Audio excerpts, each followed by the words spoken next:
and then chat. So I see handouts. Should I go under chats? And then chat, you can send a message to the audience or to specific people, but in the early 1930s, millions of Ukraine's people died. You connected with me on WhatsApp. So I will send you questions on WhatsApp, so we can chat to each other. That's what it said. Okay, let me open my WhatsApp. Я понимаю. If you have WhatsApp on the computer, then that is also helpful, just to use the same desktop. Let me go to that. But we do have some audience prepared questions, and I saw 3. Yeah, and then one person named Jack. We've also prepped him to come on. So you can call on Jack, and I'll let you know that like when he's ready. But I will prep him in the background to get ready and show his video so that he can ask his question. And I take it you've provided those questions to the congressional offices as well? Yeah, well, Congressman Lowenthal, his office did ask for them, so I did send them some questions. Okay. I think Congressman Grothman, he's just ready to go, and okay, all right. So I do have WhatsApp up. Okay, I'll send you questions. I'm actually going to get out of my emails because they cause a disruptive sound. All right.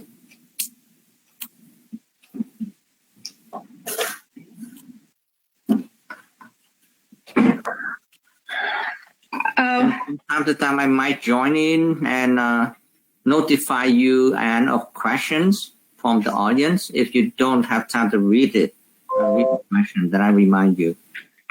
So where are you going to be sending them? Also on WhatsApp? No, I won't speak to you. I will go and say, hey, Anne, there's a question. And then I will read it aloud. Or Tuấn can do that. Yeah. So that will save you the hassle of having to look up the questions while moderating the panel. Okay. I see that Congressman Lowenthal is here, but his mic is turned off and his video is turned off. So I sent you a request. Is my mic on now? Yes, it's on now. And what about my? Can you see me? No, not yet. How do I do that? What do I do to?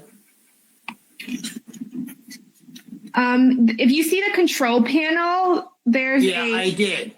And then there's a video button. It's below the mic.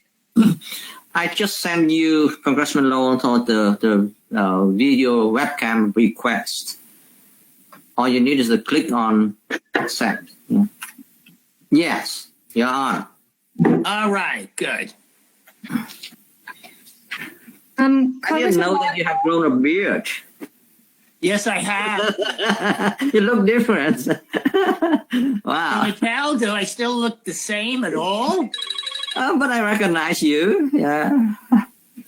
Congressman Lowenthal, your staff told me that you have to leave at 1:45. So well, I don't quite as much, but I do have to leave before 2. We were having I was on a congressional conference call or a caucus call regarding the pandemic and where we were.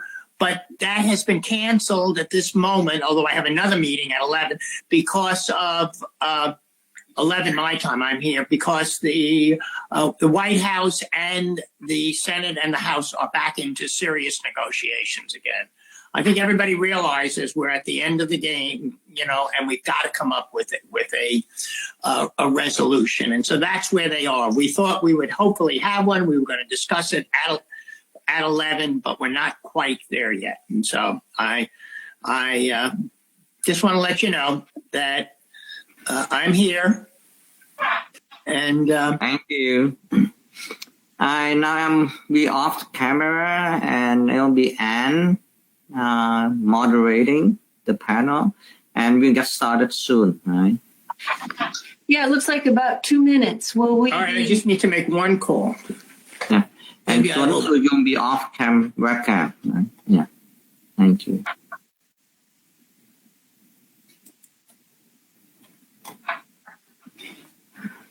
Hi, I talked to Bobby Scott this morning. He's willing to help.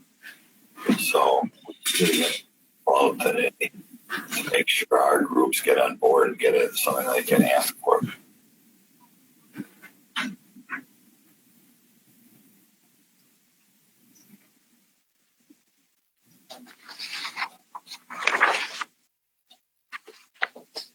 Okay, send it to Sally and I'll look at it. Okay. Not Sally, Tanya. Yeah. So, Anne, you'll be introducing yourself too, right? Because I will be off. Okay, thank you. Okay, let's get rolling. I'm showing 1 minute. Shall we begin at top of the hour? Yes, please.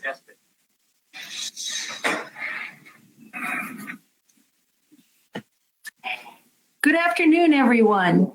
Thanks for joining us. We are this afternoon presenting a seminar, Prisoners of Conscience and the Use of Torture in Vietnam.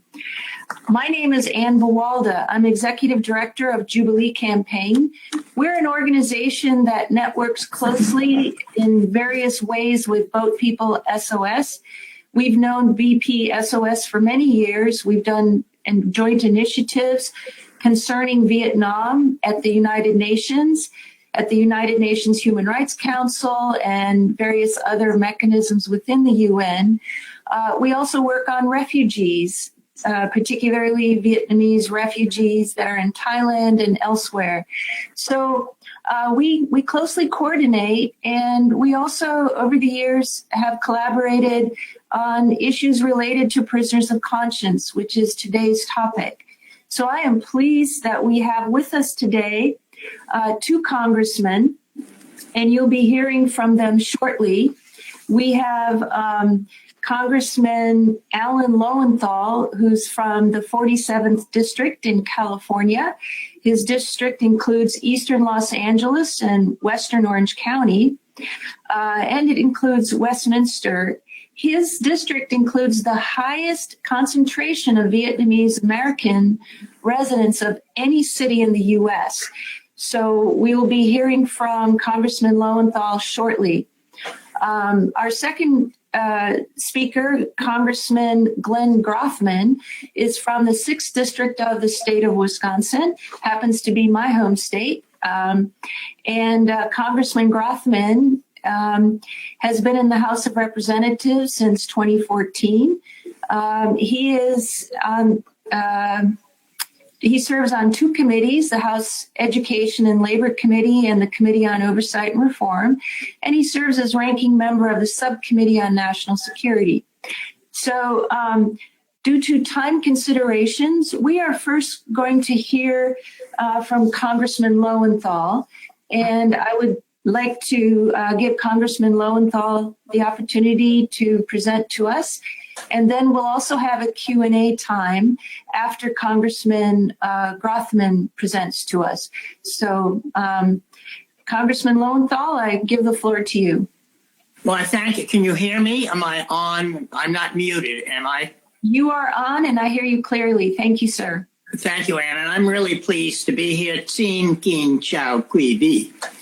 And I want to welcome everyone, and I hope everyone is safe during this coronavirus pandemic. Normally I like to have physical contact and be close to everyone. I've been through other Vietnam advocacy days where we've met together.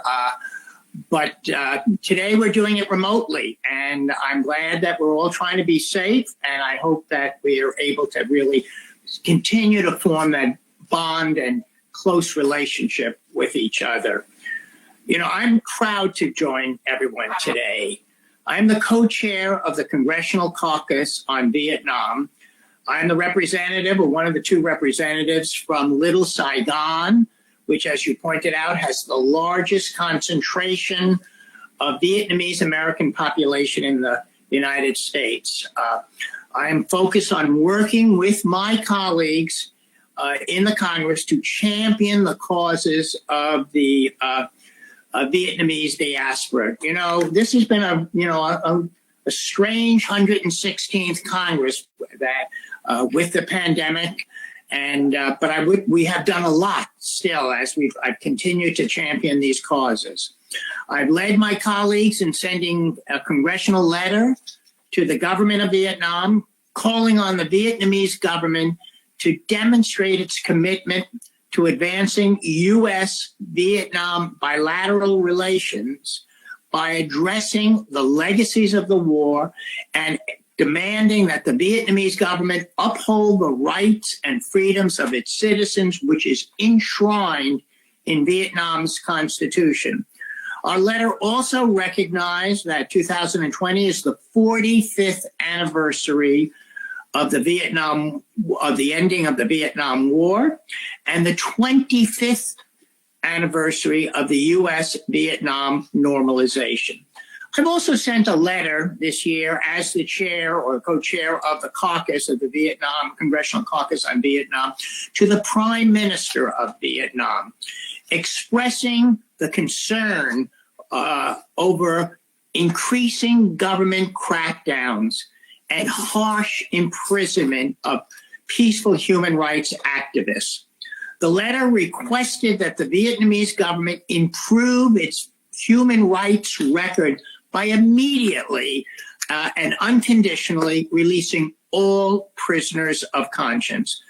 The letter included a list of prisoners of conscience, including the American and the residents of Orange County, who I believe in Representative Porter's district, but who I've worked very hard with Representative Porter and that to get released, and that's Michael Nguyen.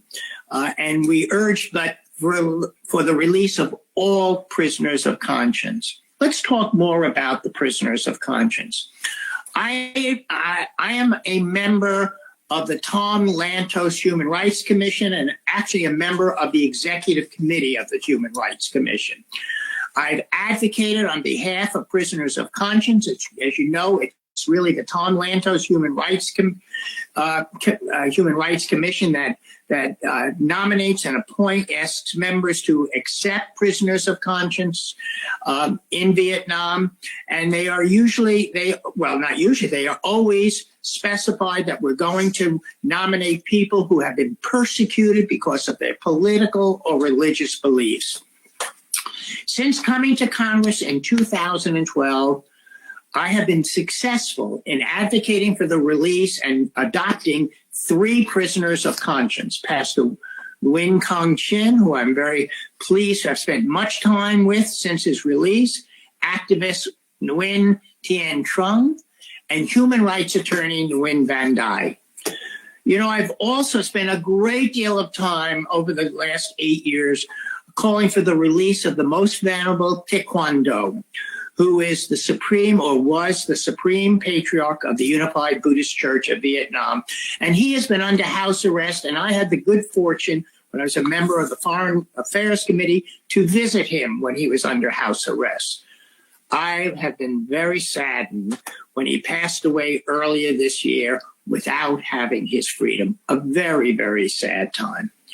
You know, Vietnam continues to detain over 200 political and religious prisoners of conscience, and the government's increasing crackdown on political dissent is quite alarming. I am now currently working on adopting another prisoner of conscience. That's Nguyen Van Hoa.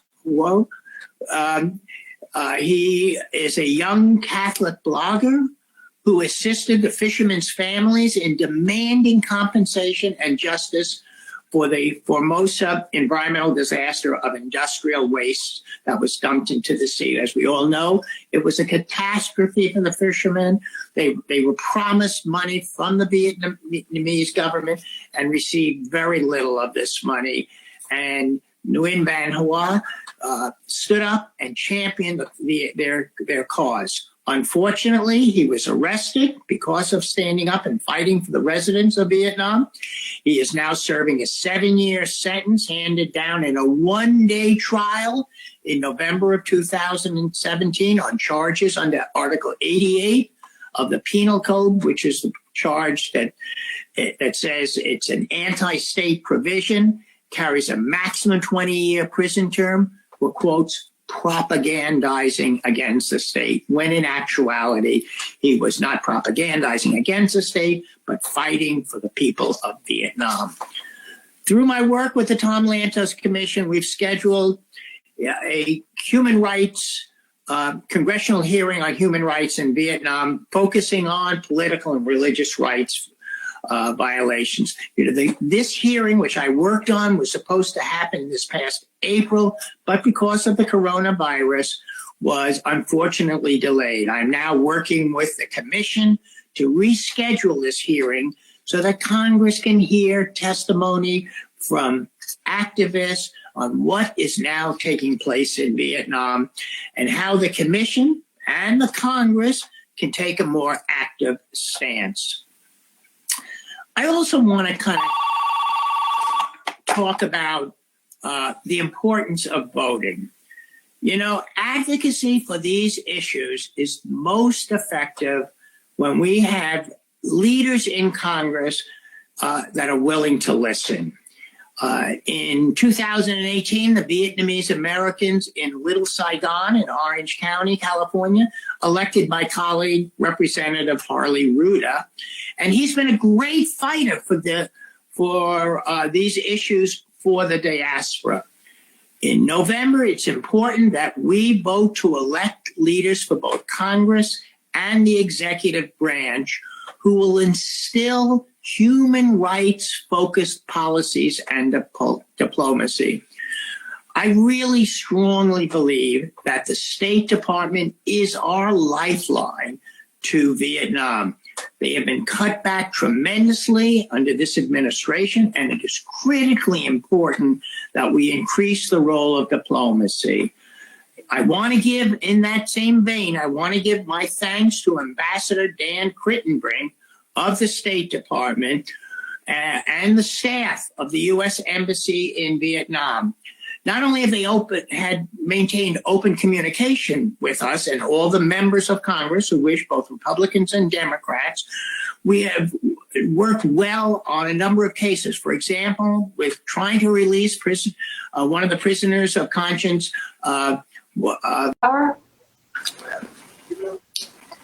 Yes, please.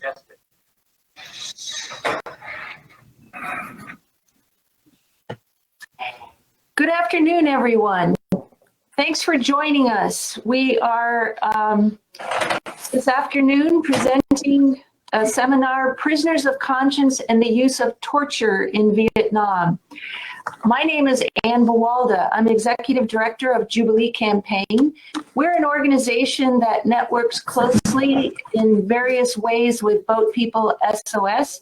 We've known BP SOS for many years. We've done joint initiatives concerning Vietnam at the United Nations, at the United Nations Human Rights Council, and various other mechanisms within the UN.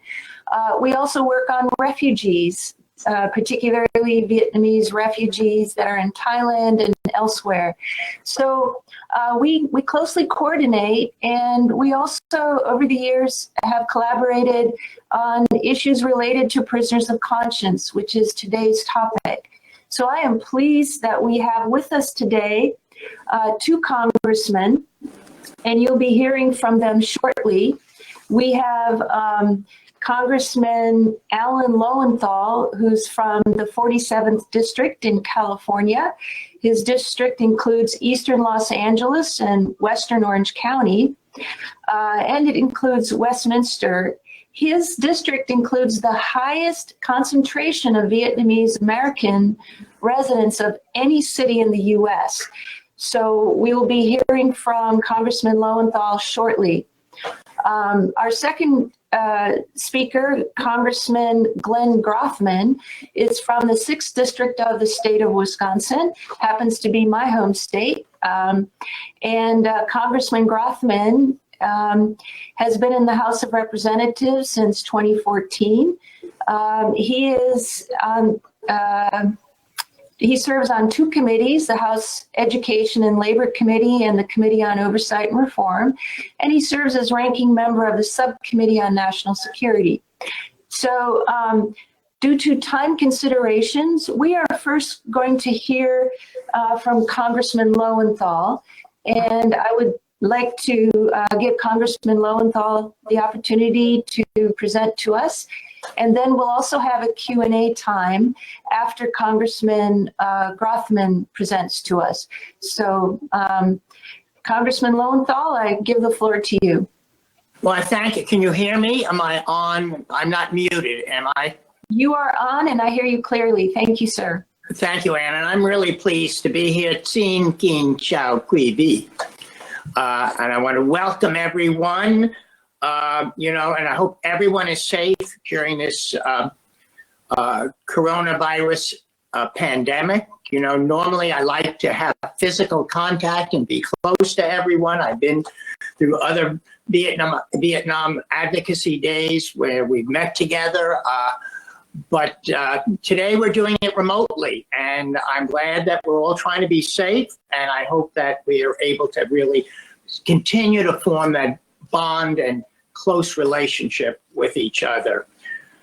I'm proud to join everyone today. I'm the co-chair of the Congressional Caucus on Vietnam.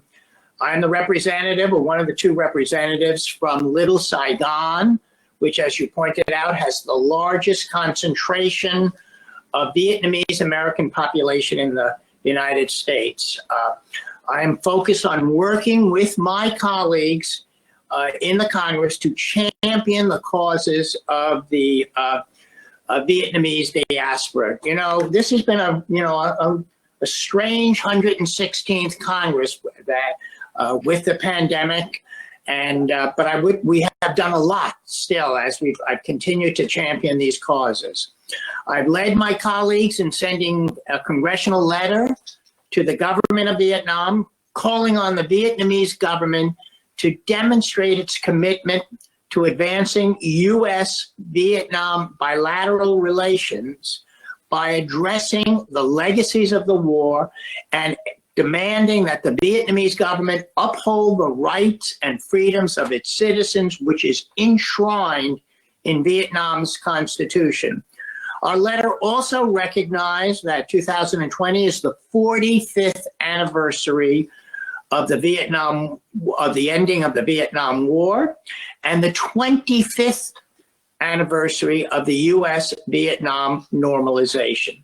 I've also sent a letter this year as the chair or co-chair of the caucus of the Congressional Caucus on Vietnam to the Prime Minister of Vietnam, expressing the concern over increasing government crackdowns and harsh imprisonment of peaceful human rights activists.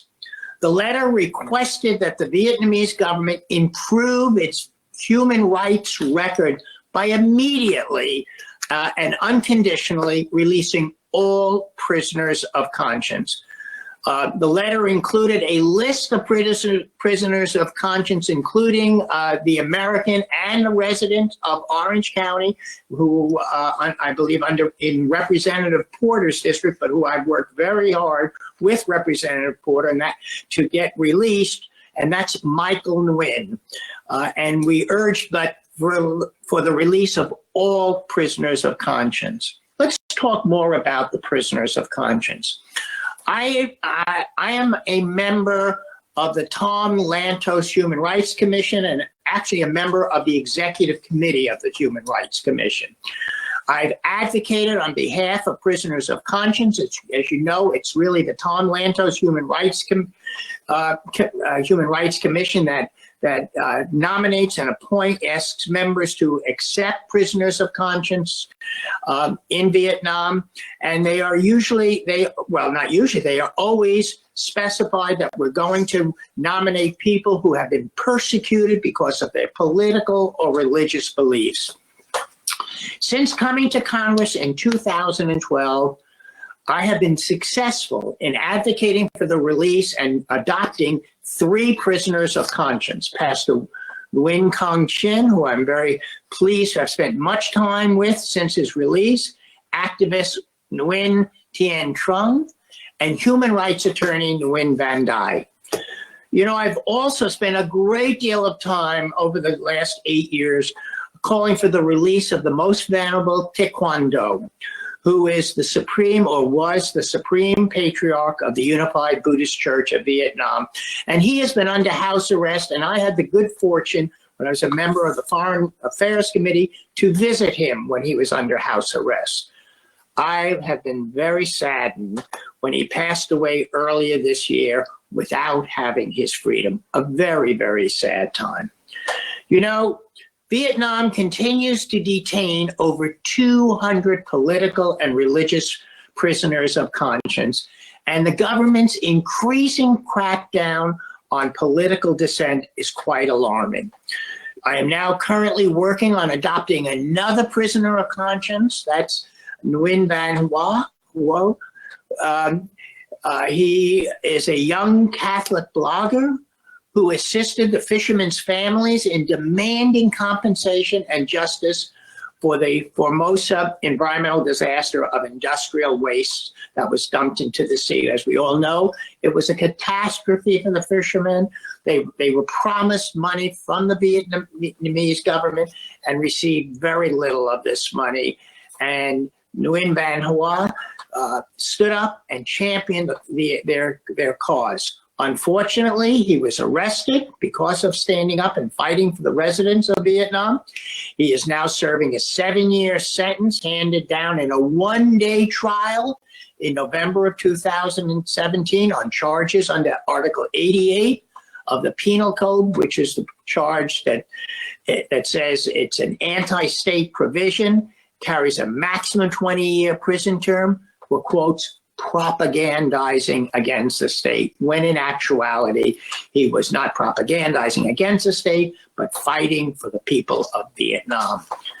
Through my work with the Tom Lantos Commission, we've scheduled a human rights, congressional hearing on human rights in Vietnam, focusing on political and religious rights violations. You know, this hearing, which I worked on, was supposed to happen this past April, but because of the coronavirus, was unfortunately delayed. I'm now working with the commission to reschedule this hearing so that Congress can hear testimony from activists on what is now taking place in Vietnam and how the commission and the Congress can take a more active stance. I also want to kind of talk about the importance of voting. You know, advocacy for these issues is most effective when we have leaders in Congress that are willing to listen. In 2018, the Vietnamese Americans in Little Saigon in Orange County, California, elected my colleague, Representative Harley Ruda, and he's been a great fighter for these issues for the diaspora. In November, it's important that we vote to elect leaders for both Congress and the executive branch who will instill human rights-focused policies and diplomacy. I really strongly believe that the State Department is our lifeline to Vietnam. They have been cut back tremendously under this administration, and it is critically important that we increase the role of diplomacy. I want to give, in that same vein, I want to give my thanks to Ambassador Dan Crittenbrink of the State Department and the staff of the U.S. Embassy in Vietnam. Not only have they maintained open communication with us and all the members of Congress who wish, both Republicans and Democrats, we have worked well on a number of cases. For example, with trying to release one of the prisoners of conscience, Michael Nguyen. Michael was, as I pointed out, was from Orange County, and every week before his trial, every other week, really, the ambassador called the members, talked about how they were visiting Michael and fighting for Michael's release. I think we need to really continue to do things like that. So in conclusion and ending, Vietnam wants expanded access to both American markets and to American and especially American products. While I believe in growing our trade relationship around the world, we must remember not to reward bad behavior. For its abuse of religious freedom, I believe that Vietnam, along with my other co-chair of the Vietnam Caucus, Chris Smith, that Vietnam should be put back on the list of countries of particular concern. Additionally, Vietnam has shown that it has become worse, not better, at political tolerance. Trade and economic growth should not come at the price of democracy and freedom. So I'm going to continue my work and especially through the Tom Lantos Human Rights Commission and also as co-chair of the caucus to make our voices clear to the Vietnamese government that we're not going to tolerate their ongoing human rights abuses. I'd like to thank all of you for your continued work in fighting for human rights in Vietnam, and I want to thank all of you. Thank you, and I yield back.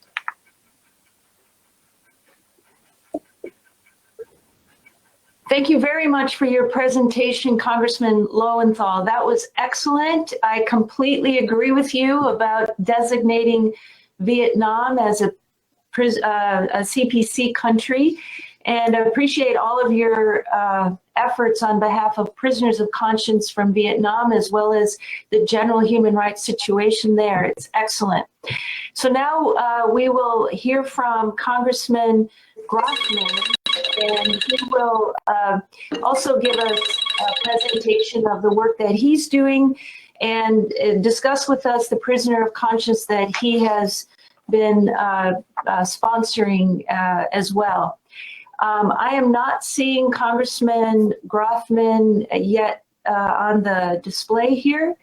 I'm waiting for our tech person to add him. There, do you see me? Yes, now you're on. Thank you, and we can hear you clearly. Thank you, Congressman Grothman. Looking forward to your presentation. You have the floor. Sure. Good afternoon. I'd like to thank both People SOS for inviting me to speak today in this webinar on prisoners of conscience and torture in Vietnam. And I'm glad to be on the panel with my colleague, Congressman Lowenthal, and the U.S. Commission on International Religious and the U.S. Commission on International Religious Freedom Commissioner, Dr. Carr. I'd like to thank Ann for moderating the panel. It's great to see you again today. I wouldn't be talking about these important issues if you hadn't walked into my office 9 months ago to discuss the situation. And finally, I'd thank everybody else for tuning in on this program. Every year, you guys travel to Washington and meet with your members of Congress to advocate for human rights in Vietnam as part of your annual Vietnam Advocacy Day. Well, the coronavirus pandemic has kind of forced us into this situation. I'm grateful that you're sponsoring this webinar. As many of you are aware, human rights conditions for ethnic and religious minorities in Vietnam are abysmal. Of course, Vietnam is a communist state. I don't think anywhere near enough Americans know about communism, know the problems in China. And but given that it's a communist state, it should come as no surprise. Of course, America gave it over 50,000 lives trying to prevent all of Vietnam from becoming a communist state.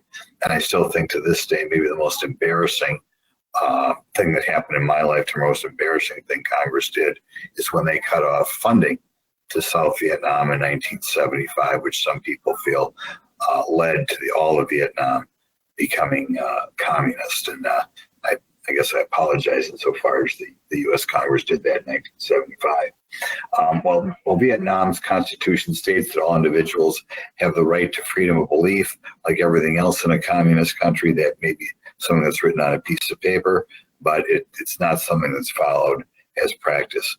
The government is well known for restricting religious practices and repressing individuals and groups that advocate for religious freedom, including using torture and imprisonment. These issues are quite prominent in Vietnam's persecution of religious and ethnic minorities in the mountain areas of the central.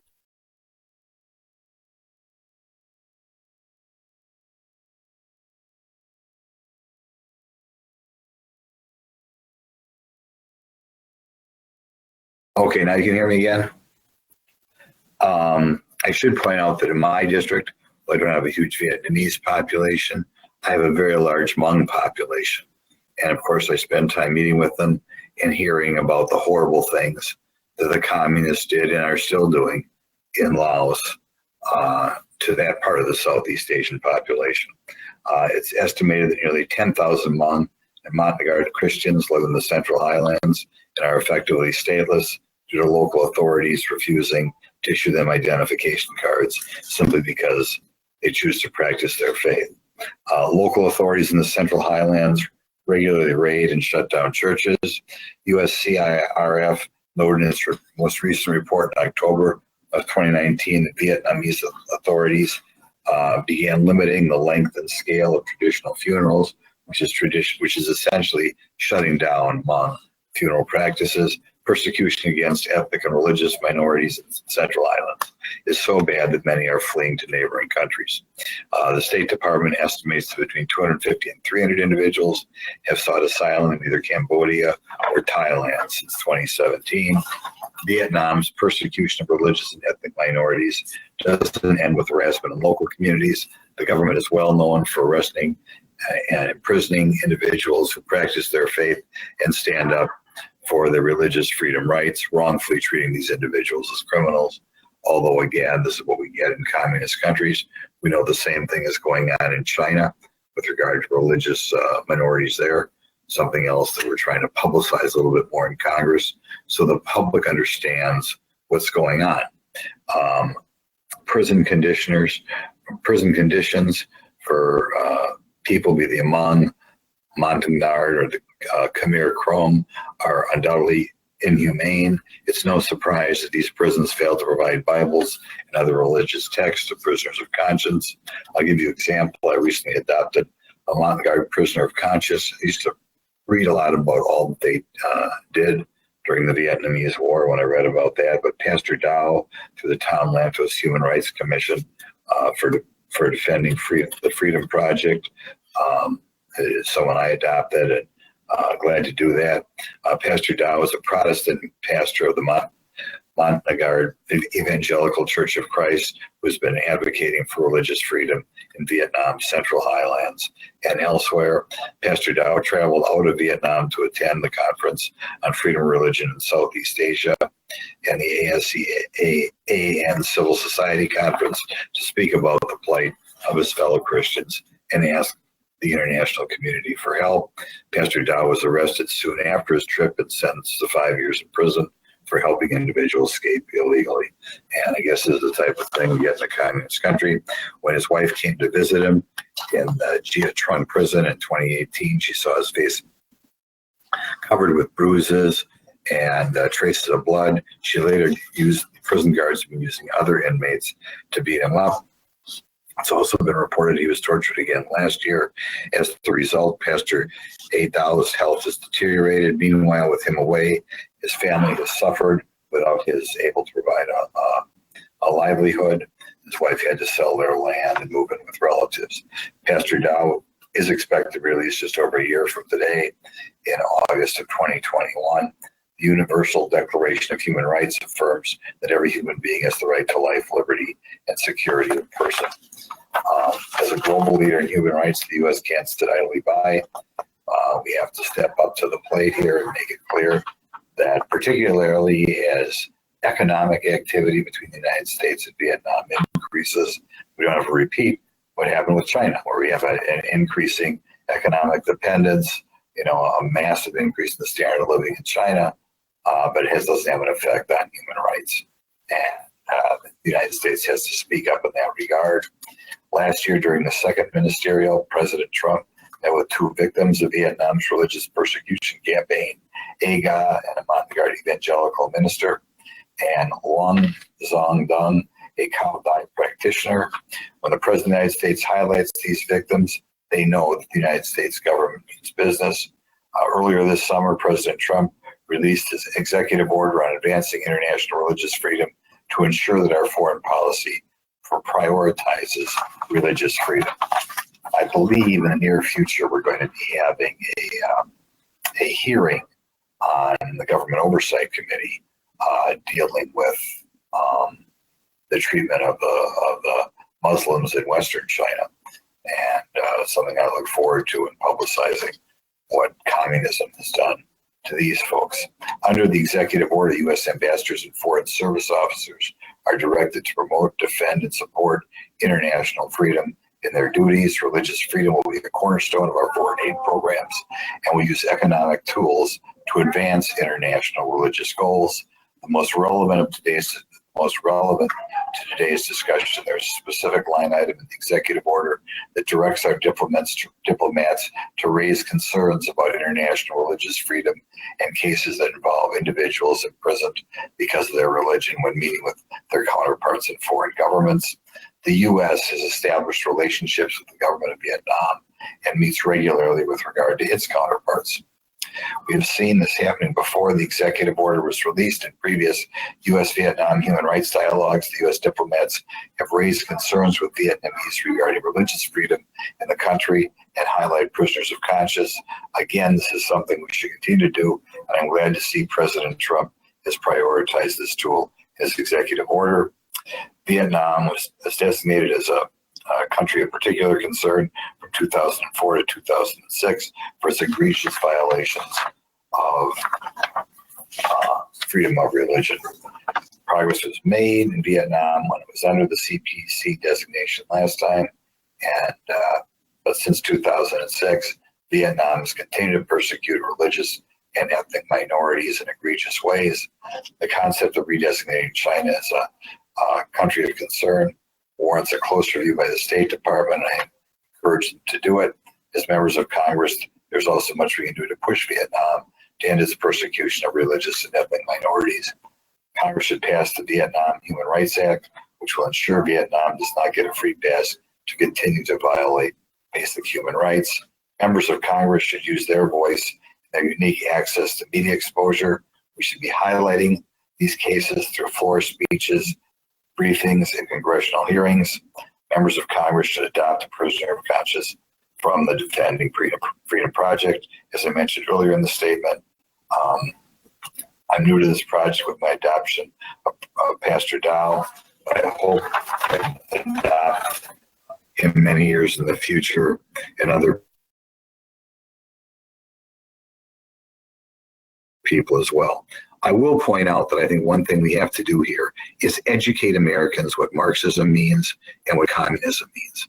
I mean, for all the Americans who died trying to prevent, or first of all, allowing South Korea to not be communist, and for all Americans who died trying to prevent South Vietnam from being communist, I still think a lot of Americans don't know the history of communism.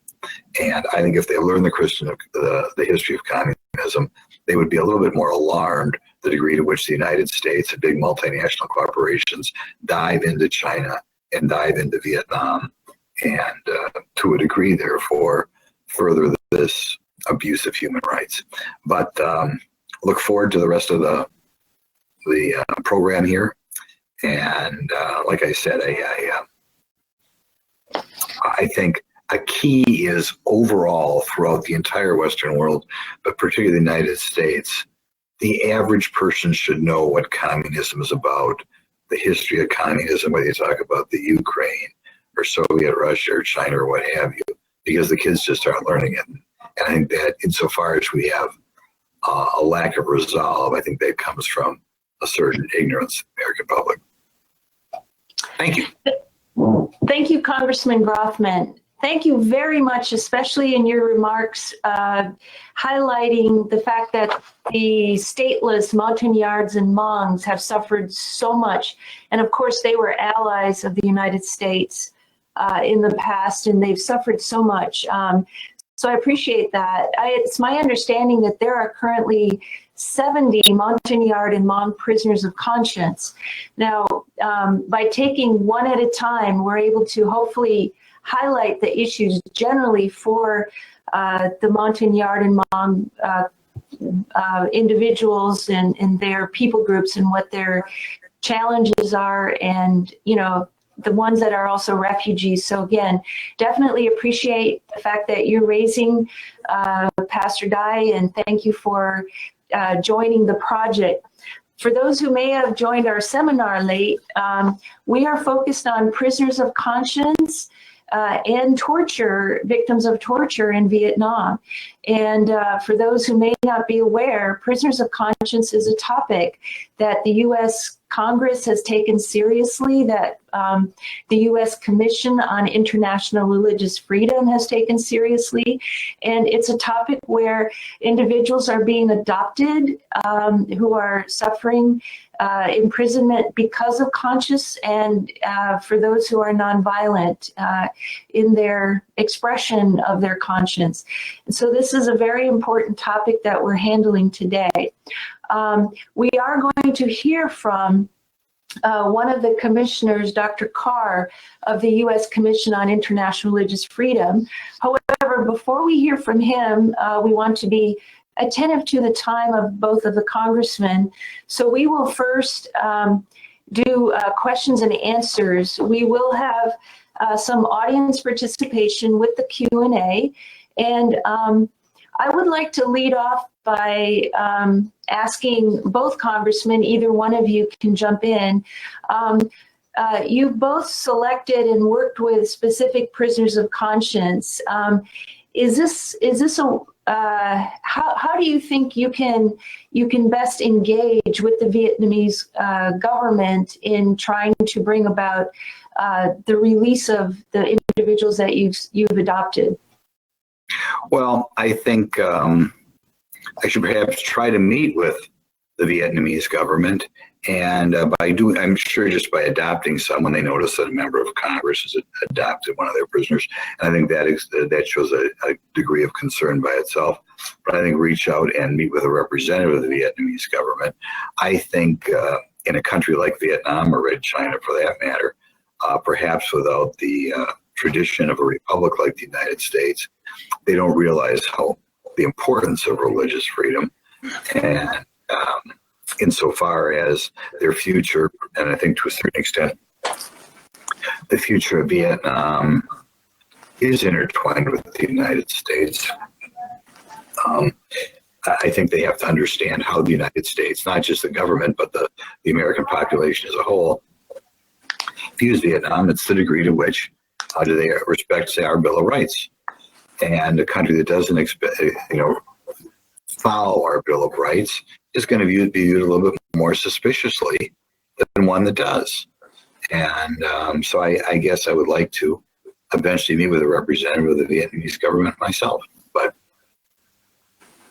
thanks for that. That's a great answer. Congressman Lowenthal, you've had 3 individuals that you sponsored previously released. Can you tell us what led to that? What led to their release? Yes. Yes. Well, I think that I've constantly, first of all, I want to thank Representative Rothman for his comprehensive and looking at some of the real issues that around communism and the impacts upon the governments, especially many of the governments in Congressman Lowenthal, are you able to turn on your video? Could you click and turn that on? We can't see you, and it may be easier for translators as well if we're able to see you. Yeah, perfect. Thank you so much. Yes, please continue in your in seeing the release of the 3. What led to that?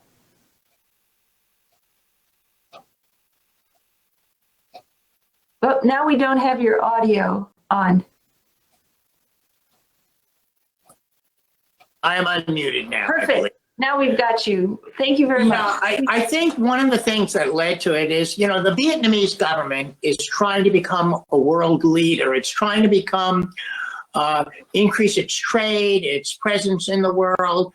And I think in much part that they use this as a way of disguising or not dealing with the fact or distracting the world's attention from its horrific view on religious freedom, press freedom, and so forth. When I was a member of the Foreign Affairs Committee, which unfortunately, because I joined other committees, I was not able to keep, I visited Vietnam in a bipartisan committee in 2000, and I believe it was 15. And at that time, Vietnam wanted to join the Trans-Pacific Partnership and was reaching out to the United States to do that. And I went, following up on Representative Rothman's talking about wanting to speak to the Vietnamese government, I went to be able to speak to the government and say, if you want my support, if you want the support of the United States Congress, I spoke to the head of the Communist Party, the secretary, the vice chair, the vice prime minister of Vietnam. And we said, if you want our support, you've got to change your policies. And I visited at that time, although the Vietnamese government was very upset, I visited both the Venerable Thich Quang Do, and I also visited one of the prisoners of conscience that I had. And I said to them, you've got to change your human rights issues. At that time, they began to loosen up a little bit because they really wanted to join with the United States. And so they began to release some. And they released over those few years 3 prisoners of conscience that I had adopted. Subsequent to that, when the TPP no longer was a trade agreement that the United States wanted to support any longer, I think both the Congress and President Trump decided that was not the agreement that we wanted. The Vietnamese government began to reimpose its very harsh treatment towards religious dissidents, towards religious freedom, towards the freedom of the press. And so I strongly believe that we have to push back now in terms of trade, and really respond, because that's the only thing that government responds to at this moment. And so we saw a brief opening, and I think that's really what, and I pushed real hard, and the government, not because of me, I think necessarily, because they wanted a closer relationship at that time, began to move. I think we should still use our strong economic power to push the Vietnamese government to follow its own, constitution about human rights. And I think that's what they respond to. Excellent. Great points. Both of you are pointing out clearly that we need the CPC, the country of particular concern leverage. And part of that includes a menu of sanctions. And so I think all of us would be in agreement that we need to continue to push our State Department and encourage the Department of State to not only designate Vietnam as a CPC, but also consider certain types of sanctions. Perhaps you could get into the sanctions issue. But before I do that, we do have a question from the audience. I would like Jack from the audience. Are you able to turn on your video and present your question to our 2 congressmen today? Thank you, Jack. Yeah. Hi. Can you hear me? Yes, sir. You're on. Yes. Yeah. Thank Congressman Glenn Grothman raised the issues that Montreal and Hamon really facing right now. I understand that the Department of State is authorized to use sanctions against those who violate human rights, including religious freedom. Pastor Adao is a strong example of a serious persecution. Do you think that Congress may be able to raise this possibility with Secretary Pompeo not just for the persecution of Pastor Adao, but for the many instances of persecution over the past year until now. Would a letter co-signed by several members of Congress help to make the Department of State pay more attention to the possibility of sanctioning the Vietnamese perpetrators? Thanks. I think it would. Obviously, we talk with Secretary Pompeo over many issues, and I wish I could see him more personally. Usually when I see him personally at some sort of forum dealing with a specific problem. But I think a letter like that would unquestionably be a good thing. It'll cause the State Department people to look up a little bit more and pay more attention. And I think Secretary Pompeo is kind of an aggressive advocate for human rights. I know he's a very religious person in his own right. And obviously we don't know if Secretary Pompeo will still be the secretary 5 months from now. But I think he would be predisposed to like to get involved in this sort of thing. And I think a letter like that would be helpful. I'd like to kind of jump in also and respond to that. I agree with everything that Representative Grothman has talked about.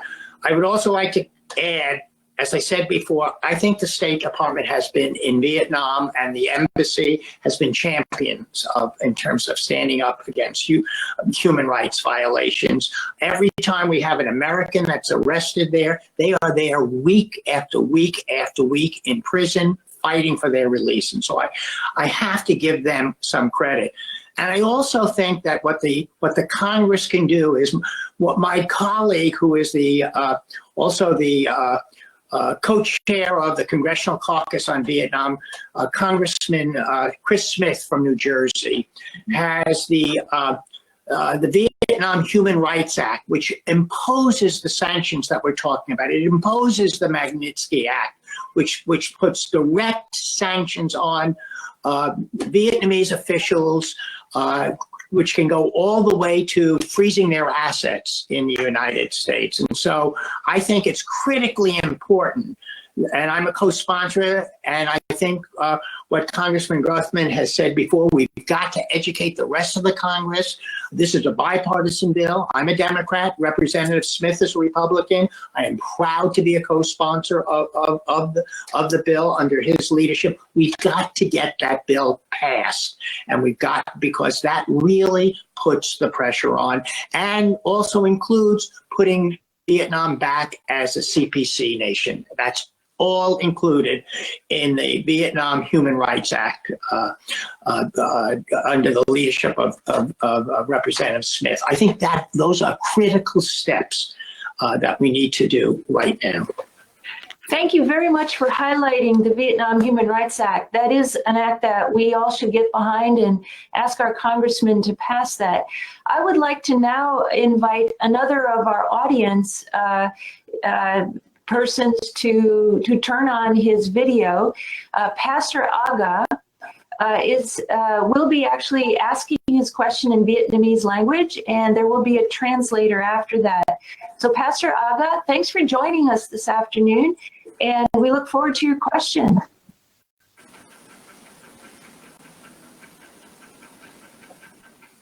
Pastor Aga, I am able to see you. I believe your audio is turned on. Could you test it, please? I am not hearing you. Aga nói, phát biểu được. Bắt đầu phát No, biểu. you're on. Yes, sir. Please proceed. Thank you.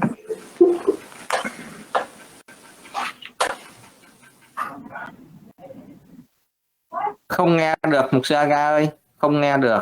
Bật lên.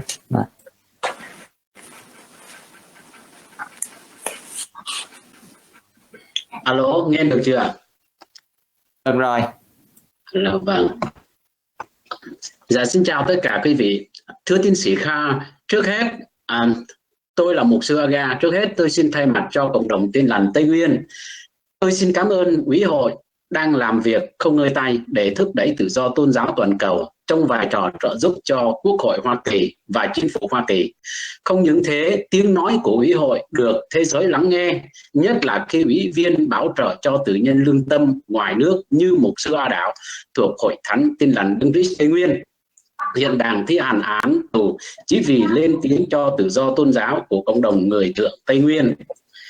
Hai, nạn nhân này từng bị đe dọa tra tấn sau khi bị công an bắt cóc, sau khi tham dự hội nghị tự do tôn giáo niềm tin Đông Nam Á tại Đông Timor năm 2016, rồi bị xử án tù 5 năm. Biết bao nạn nhân Tây Nguyên khác cũng đã bị tra tấn, hành hạ trước khi vào tù và khi ở tù. Chính quyền tiếp tục đàn áp các nhóm có tôn giáo độc lập tại Tây Nguyên và khắp Việt Nam. Ba, chúng tôi hoan nghênh những chuyên gia của Ủy hội vì họ phải nghiên cứu tình hình vi phạm tự do tôn giáo niềm tin tại nhiều nơi trên thế giới và lập danh sách các nạn nhân bị vi phạm quyền tự do tôn giáo niềm tin. Chúng tôi mong rằng Ủy hội tiếp tục cho thêm tên và lý lịch của nhiều nạn nhân lên danh sách này để thế giới hiểu thật rõ tình hình tôn giáo ở Việt Nam và những quốc gia vi phạm khác. 4. Chúng tôi đề nghị chính phủ Hoa Kỳ chế tài những kẻ đã vi phạm, đã đàn áp những người theo niềm tin tôn giáo riêng của mình lựa chọn và đưa Việt Nam vào trong danh sách đặc biệt quan tâm, đó là danh sách CPC.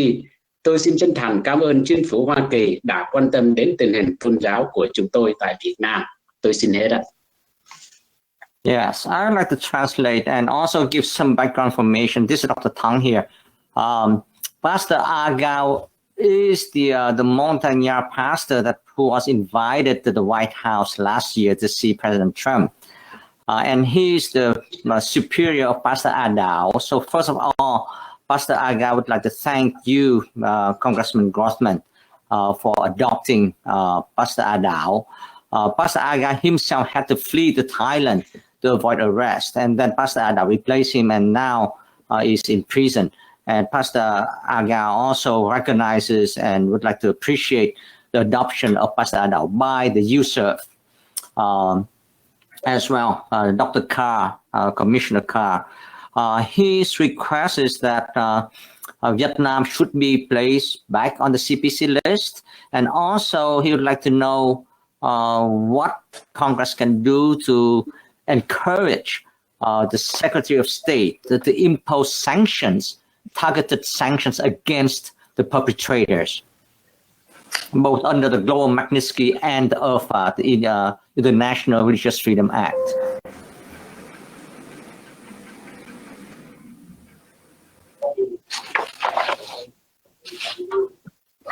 Yes, and the question is for both of you. What can Congress do to encourage the State Department to place, to impose targeted sanctions against individuals, officials responsible for the acts of persecution? I guess, like was said, we have to contact Secretary Pompeo and express concern in Congress. I think there's certainly a good case to be made there. And I think even contacting him will heighten the possibility of that happen. If it doesn't heighten the possibility, maybe it will, to a degree, change the behavior of Vietnam anyway. Congressman Lowenthal?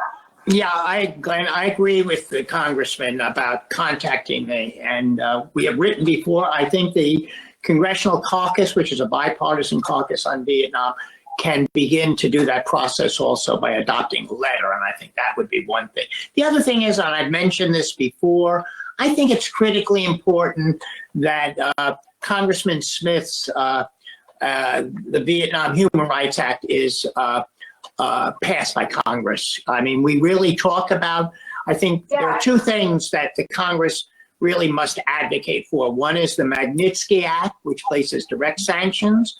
And the other one is putting Vietnam, as Congressman Grothman had indicated before, between, I think, 2000, I think the dates were 2004 to 2006, was a country of particular concern before. It had begun to demonstrate some changes in its human rights activity. It got taken off. I think putting Vietnam back on the CPC we've seen how taking it off, to take it off, Vietnam began to change its human rights actions. As soon as it was taken off, it began to violate those actions once more. I think that needs to be done also. And I think not just contacting the the secretary, I think we have to advocate for those two things, the imposition of the Magnitsky Act and also putting Vietnam back as a CPC, a country of particular concern. That will have a direct impact on the government of Vietnam, and I think that will be what needs to be done. So I agree with your statements, especially individualized sanctions that the Magnitsky Act, it's also actually under the IRF Act, individualized sanctions. Those have been having a major impact on a number of countries where, there's human rights violations taking place and where specifically people suffer from imprisonment or torture. We know that the Secretary Pompeo, along with the Treasury Secretary Mnuchin, do designate individuals as well. And so as a person working with a non-governmental organization, an NGO, I know that it's really helpful, and I kind of put this out to the audience. It would be really helpful if the audience could help identify who precisely is responsible.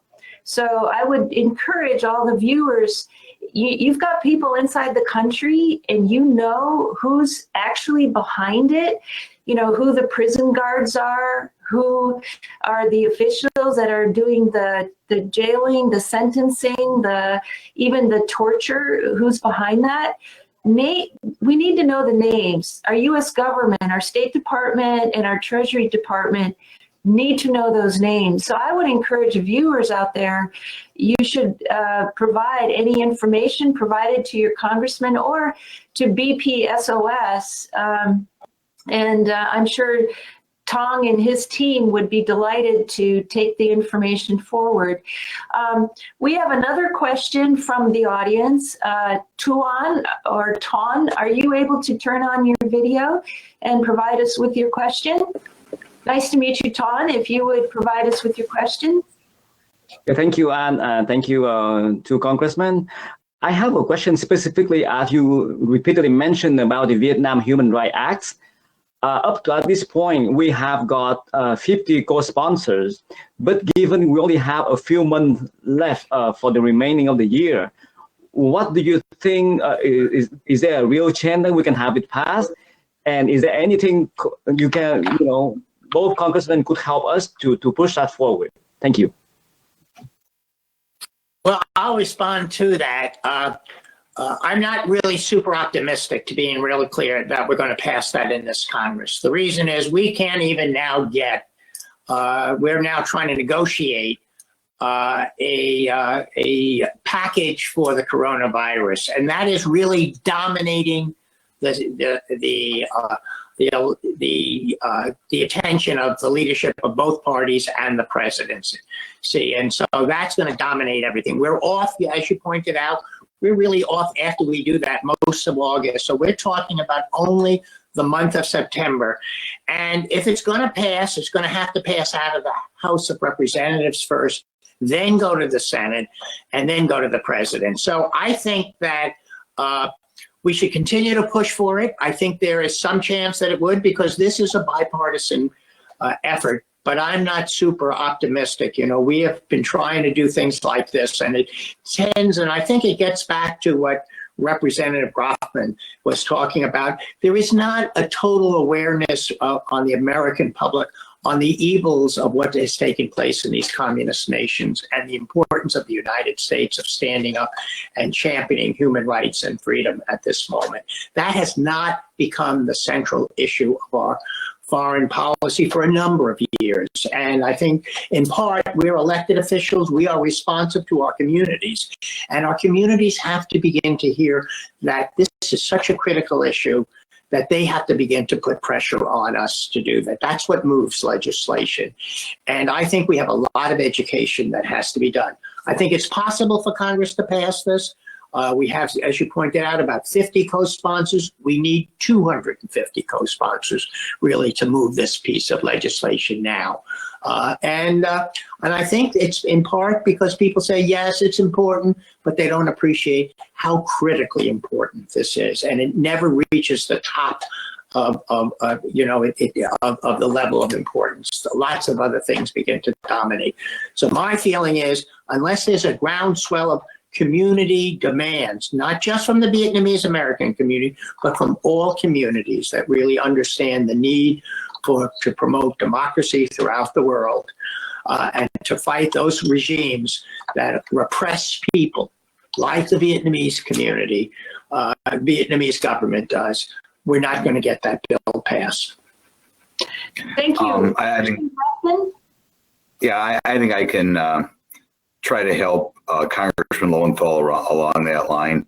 As I mentioned, I have a very sizable Hmong community in my district, and I think Wisconsin is third in the country as far as number of Hmong.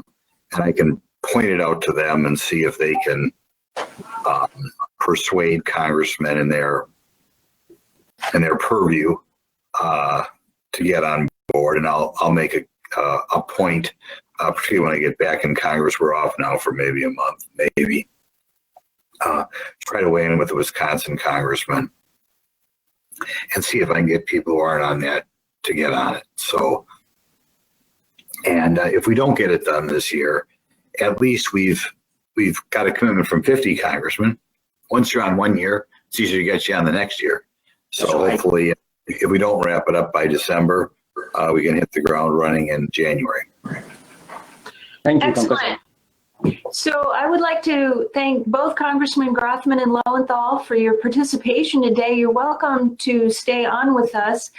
We're now going to go to a videotape remarks from Dr. James Carr.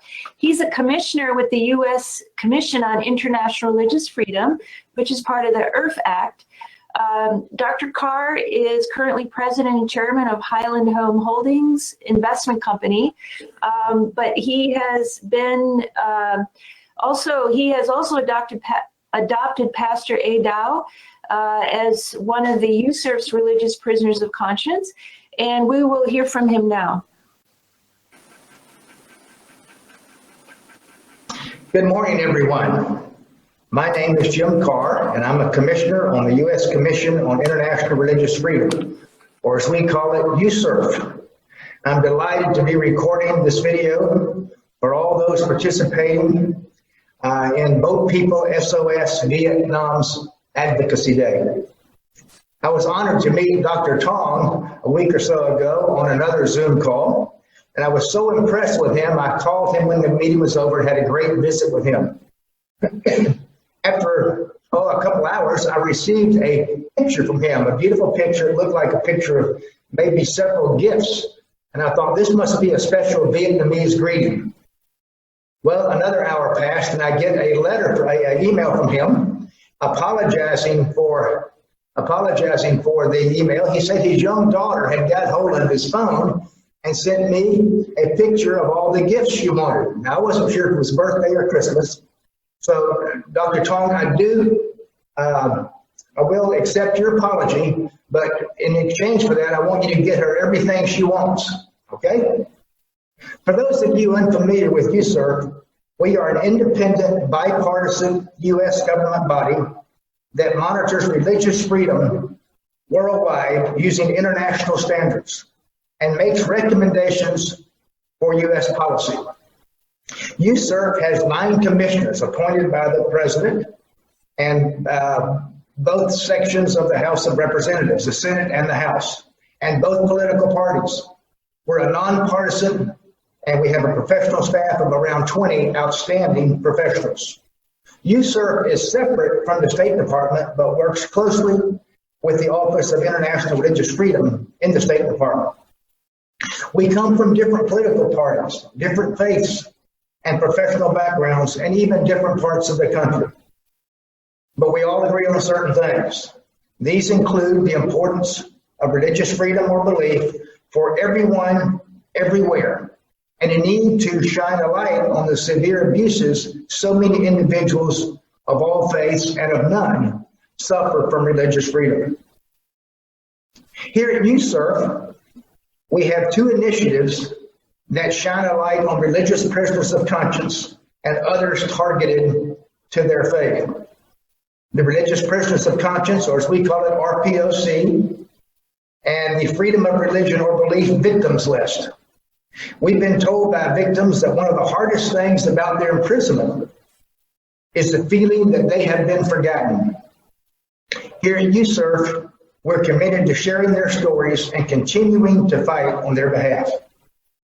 First, the RPOC project highlights individuals in a range of countries and from a range of faiths who have been in prison for exercising their religious freedom. USERF commissioners adopt specific prisoners and advocate for their release. USERF defines RPOCs as individuals who are imprisoned, detained, under house arrest, or disappeared for their religious beliefs or non-belief, or because they have advocated for freedom of religion or beliefs, or similar related rights. And we have to make sure they have not used any violence in this advocation. Commissioners publicly raise the cases of individuals that they have adopted, often on social media and in interviews with news outlets, when testifying before Congress and in other public remarks. Some advocacy remains private, however, often due to the sensitive nature of a certain case. Private forms of advocacy conducted by commissioners include letters and meetings with the U.S. government and foreign governments. Through USERF's Religion and Prisoners of Conscience project, commissioners have adopted 2 imprisoned individuals from Vietnam. My colleague, Vice Chair Anarima Bhargava, has adopted Nguyen Bach Trin, a Wu-Hao Buddhist lawyer who has worked to assist prisoners of conscience and religious minority groups. Vietnamese authorities detained him in 2017, and on April 5th, 2018, imprisoned him and sentenced him to 11 years in prison on charges carrying out activities aimed at overthrowing the People's Administration. Our other ROPC is I Dao, a Protestant pastor of the Montyard Evangelical Church of Christ. Pastor I Dao was vocal in advocating on behalf of religious prisoners for his fellow church members in the Central Highlands. In 2016, he attended a Southeastern Asia Freedom of Belief Religion Conference in East Timor. Shortly after his return, regretfully, Vietnamese authorities detained him. On April 28, 2017, he was sentenced to 5 years in prison.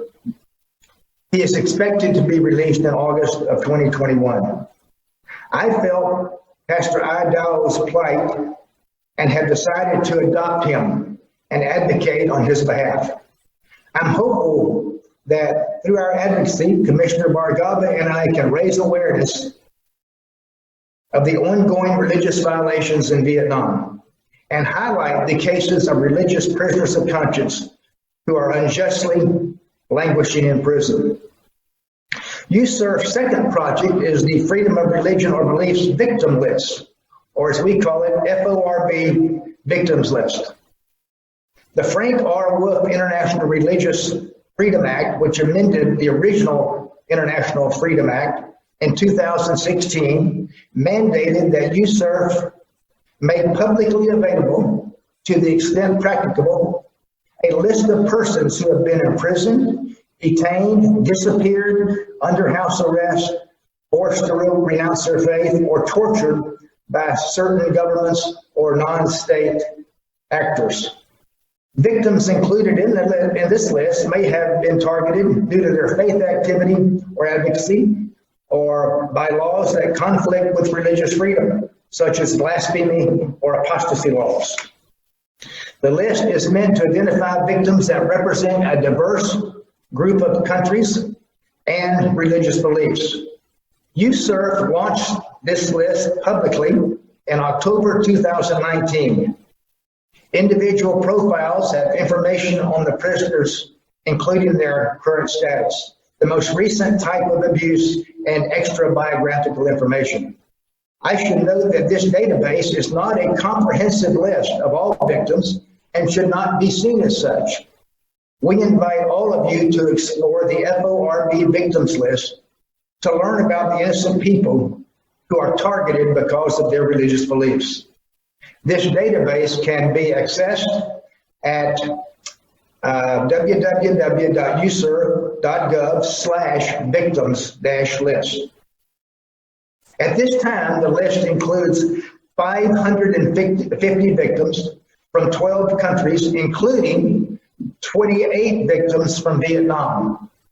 USERV is working with Boat People SOS to add more victims to this database in the coming weeks. If you have information about additional victims in Vietnam that you believe meet the requirements to be included in the FORB victims list, we invite you to use the submission form at the bottom of the website to submit this information.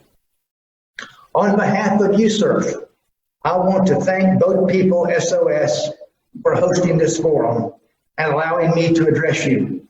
USERV greatly values our working relationship. I look forward to continuing our collaboration to ensure that victims of religious persecution in Vietnam are not forgotten, and that one day all Vietnamese can worship freely and openly. Thank you for your outstanding work and best wishes to each of you.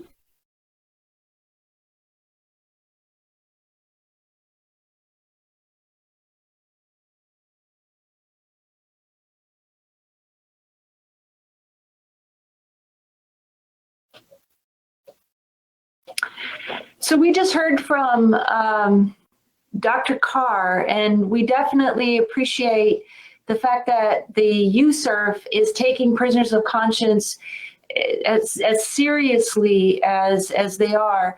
I know that Congressman Lowenthal had to leave our program today, but I see Congressman Grothman is still with us. Thank you for that. There was one more question, which I'll just summarize, and it does ask if the panelists, and since you're still here with us, Congressman Gothman, that would be you, if the panelists believe that it was the Vietnamese Communist Authority who are behind the deaths of Montagnard Central Highland religious prisoners after their releases for having served their sentences. Apparently, in the questionnaire, it's a very detailed question referencing certain prisoners who've been paralyzed, basically victimized with torture because of their imprisonment. And these would be Montagnard Highland religious prisoners. So the questioner named Francis would like to know if you think that's the Vietnamese Communist authorities and what could be done to try to bring justice to the situation. I really don't know. I wish I did. I'm not familiar enough with the situation. It's something I can bring up with the State Department to see if they have a strong idea. I think a goal should be in the future when people are released, we should make it clear the United States is watching. And just because they're released doesn't mean that we aren't paying attention to what becomes of them. And if by coincidence, miraculously, people are disappearing or dying, we will note it. But I wish you knew more about the topic, and I look forward to knowing more about learning more about the topic in the future. Excellent. Thank you so much for that response. Very, very well said. So I appreciate the fact that we had the opportunity to team up with BPSOS today with this presentation on prisoners of conscience and those in Vietnam who have suffered from torture. So we appreciate the congressman who joined us today, and we appreciate all of the audience today. And we hope to be ongoing as we work on the Vietnam Human Rights Act and other initiatives to bring justice to those who have suffered persecution in Vietnam and hopefully bring freedom to the citizens of Vietnam. Thank you all for joining us today. Thank you much, Ann.